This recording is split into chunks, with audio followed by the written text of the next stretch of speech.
Hi guys, Lexi here. So I've had a lot of people obviously in the last week be completely scared. We're in the midst of a pandemic, everyone's panicking. But I wanted to give you some encouraging news that this is not like the last time. Yes, the stock market is worse, but the housing market isn't. They're two completely different things. So we're gonna go through 5 graphs really fast, and what's going on right now is not like 2008.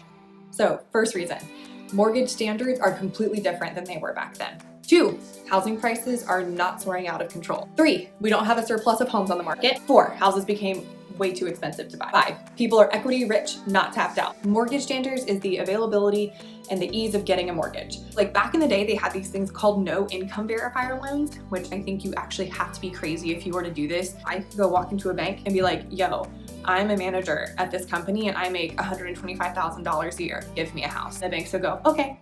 If you look at this graph, you can clearly see that in 2008, it was super, super easy to get a loan. You can also see where we are today based on this graph. We're way down at the bottom. It is not easy to get a loan. There's rules in places now, so you can't just like magically get a house. 2, housing prices are not soaring out of control. Look at the 2 graphs. The red one is back in the day when inflation was soaring at rates of 11, 12, 10% a year. That's crazy. The blue graph, which is where we are now, we're looking at literally like half that. So we're not soaring out of control. 3, we don't have a surplus of homes on the market anymore. We actually have a shortage. If you look at this graph, back in 2008, there was 8.2 months worth of inventory on the market. That's a lot of houses. That means you have a ton of standing inventory that's just sitting there. Now, nationally, we're at about 3.1. Got a lot of buyers out that can't find something in their price point. 4, houses became too expensive to buy. So 14 years ago, home pricing was really high, wages are really low, and your average mortgage interest rate was well over 6%. I mean, we're talking like 8, 10, 12% in some situations.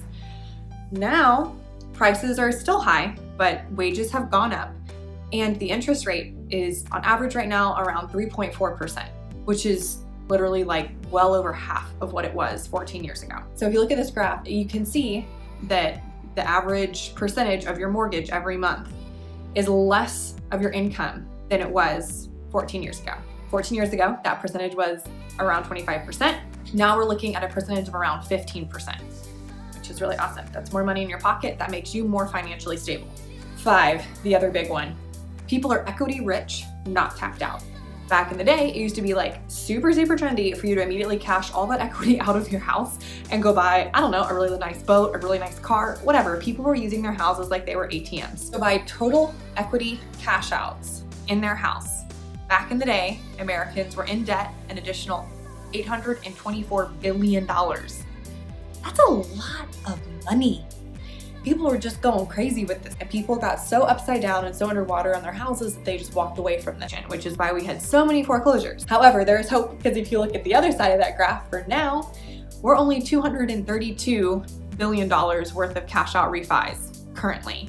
So we're way less in debt. The average homeowner is equity rich, not equity poor. So the chances of you going belly up or upside down in your house are very, very slim. Those are the 5 reasons why this is not like 2008. You should like, comment, and subscribe, because I'm gonna start doing more of these so that you can be more educated on what the housing market is doing. That's all, and I hope you have a great rest of your day.